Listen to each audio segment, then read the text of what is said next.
And final hour of our program for the week. I've been making an argument lately that I should be here on Saturdays as well. Not that I'm volunteering, wholeheartedly. I'm just telling you that I get up mornings and I get ready for work. I get up on weekends at the same time I get up on weekdays, which is early. I mean, really, really early. When I was a young guy, I was sometimes just getting home or sometimes on my way home and sometimes thinking about getting home. But I do that on weekends now, and I've been thinking as long as I'm up, I might as well be, because you'll see things on weekends and you'll just get the steam will come out of my ears, and I want a microphone so that I can share the fact that steam is coming out of my ears. 29 and 7 minutes after 9 o'clock, Bill Colley with you on Top Story on News Radio 1310, KLIX and newsradio1310.com. And thank you for joining us this morning. Couple of cultural points I wanted to mention as we get this hour kicked off. Now, I have a guest coming up on a lighter note in about 15 minutes, and we'll be talking about a book that she's written. She's doing a book signing tomorrow at Barnes & Noble right here in Twin Falls, and she'll be telling us all about that. If you like outdoors, you like the winter, you like outdoor sports, you'll enjoy hearing our conversation for a few minutes coming up in just a short while. But in the meantime, I happen to see a couple of stories today, one at the Daily Caller and the other at the Daily Signal. Now, the Daily Caller is Tucker Carlson's publication. The Daily Signal is the Heritage Foundation's publication. I read both of them every day, even on weekends when I'm not working. Judge rules against Arkansas courthouse nativity. Daily Caller. A federal judge ruled against an Arkansas courthouse Thursday in a suit over a nativity scene on public property. Good gosh. Because there was some atheist who was driving by and saw it and then suddenly had an epileptic fit and paroxysms and couldn't drive, had to get out of the car, rolled around on the ground with froth coming out of his or her mouth, and so therefore this thing has to go. Could be possessed by a demon, I suppose, but modern America wouldn't consider that.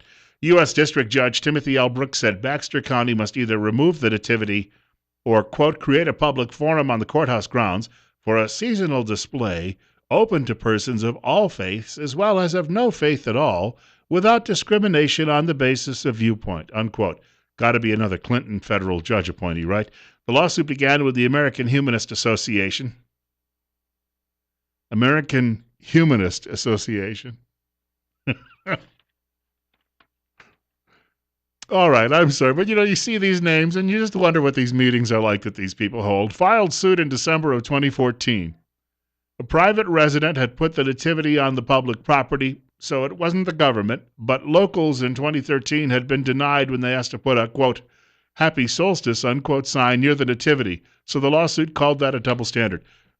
Yeah, like I'm looking forward to seeing happy solstice. What is it with these people? Well, you got to put up a nativity scene, or we saw Santa Claus over there and a decorated tree, so we want to tell people happy solstice. You know what? As a boss of mine used to say, nobody gives a red rat's ass. 10 minutes after 9 o'clock. Take your solstice sign and shove it where the sun doesn't shine. How's that? And so I read through that, and because that's the problem. You crackpots out there, you killjoys, you spoil sports. Nobody cares. You got it?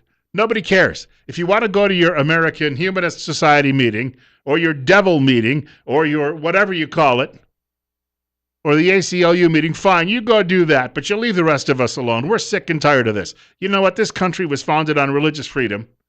It actually colonized because of religious freedom by Christians.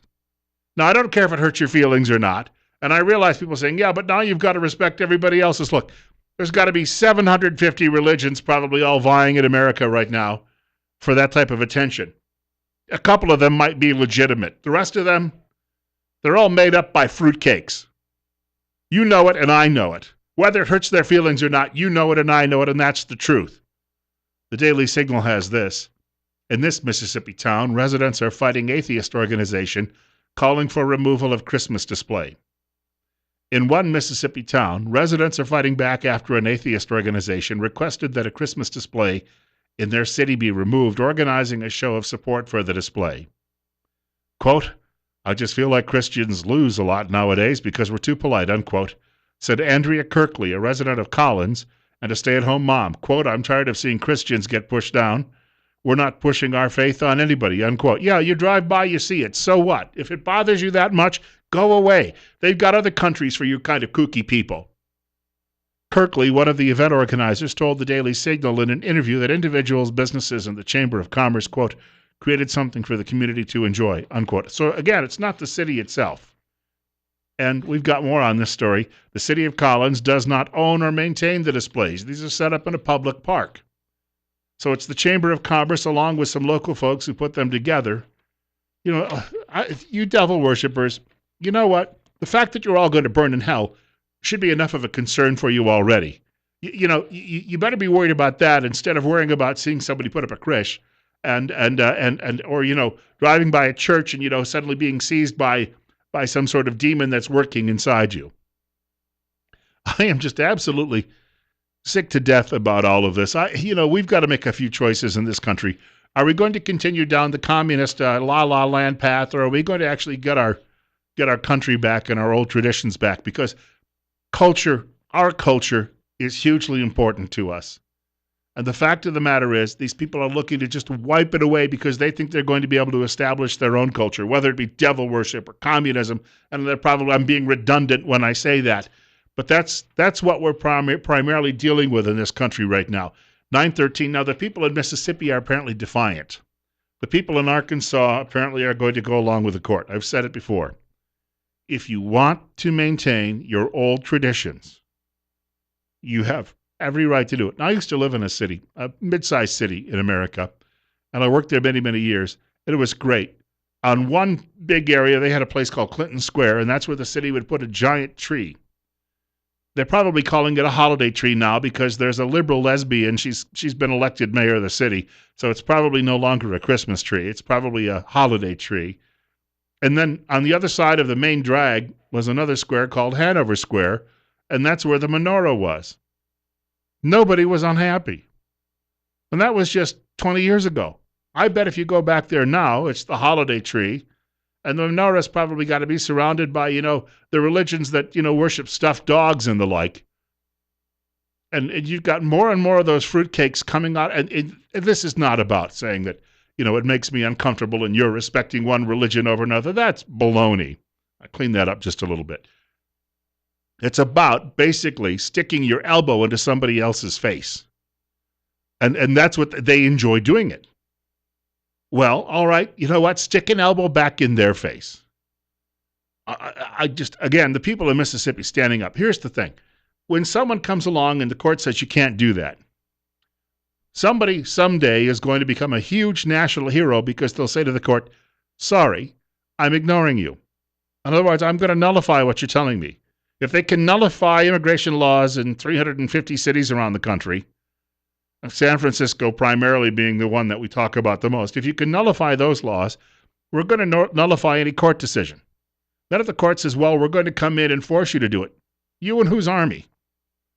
Seriously, you and whose army? Or they could perhaps threaten to remove a local official. Well, if a local official is courageous and is a little less concerned about that public office and, mine, power, and actually has a real conscience, tell you what, let him remove you. Or better yet, have your friends come by. I think people would come by. We'll throw up a cordon around the building and they won't be able to remove you. Or they can jail us all. I've said it before. Christianity as a faith grew when they were dragging Christians into arenas and then they were setting loose the lions upon them. And the Christians would just sing and hold hands as the lions would then charge them and then tear them to bits. And at first, the bloodthirsty pagan Roman crowds would, bring out some more. But then they would watch these people praying and singing and going to their deaths willingly as martyrs. And silence would come across these Roman amphitheaters. And then the people would leave and they would say to themselves, what is it about these people that they can go to their deaths so willingly and that they seem to welcome it? What is it about their message? I need to know more about it. Aha! That's how the faith grew. I've said it before many times on the program. If you have 100,000 Christians who are willing to go to jail for their faith, first of all, you've already got a couple of million Muslims in jail. Well, black Muslims and, white Muslims who adopted the faith in this country who've adopted in jail primarily because somebody there is proselytizing to them. Well, if that's the case, then we need some more Christians in jails and prisons so that we can counter that.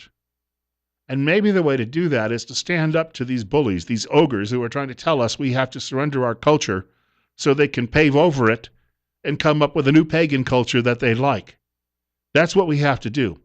Maybe they could try to lock up millions of us. As sooner or later, they're going to run out of room. But if we went willingly and said, all right, I'm standing for my faith and I'm standing for my culture, I'll go. You know what? You're going to have a very similar effect as to what happened with those early Christians when they decided to defy the law. They defied the emperor. They wouldn't worship the emperor, and they gave their lives for it. But what they did is they rapidly spread the faith that way. It was like a virus that just took off throughout the Roman Empire. And then as Europe, because it advanced under Christianity faster than any other part of the world at that point, when Europe started advancing, it started exploring the world, and it took Christianity with it.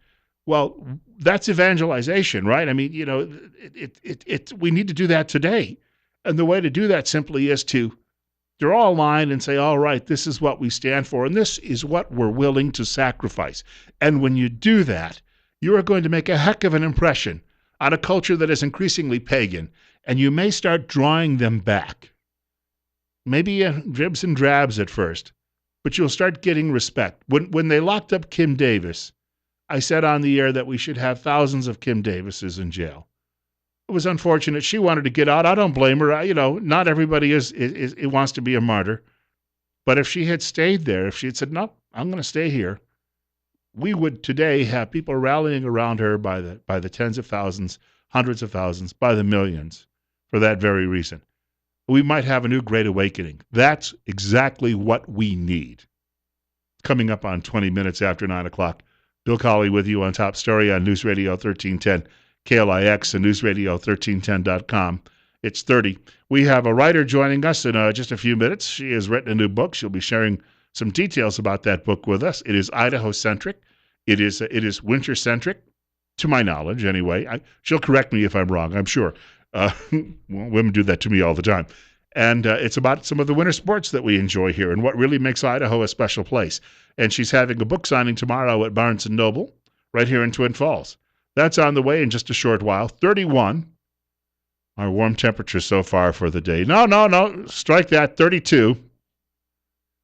Temperature, as I've said lately, it's been like watching a yo-yo go back and forth.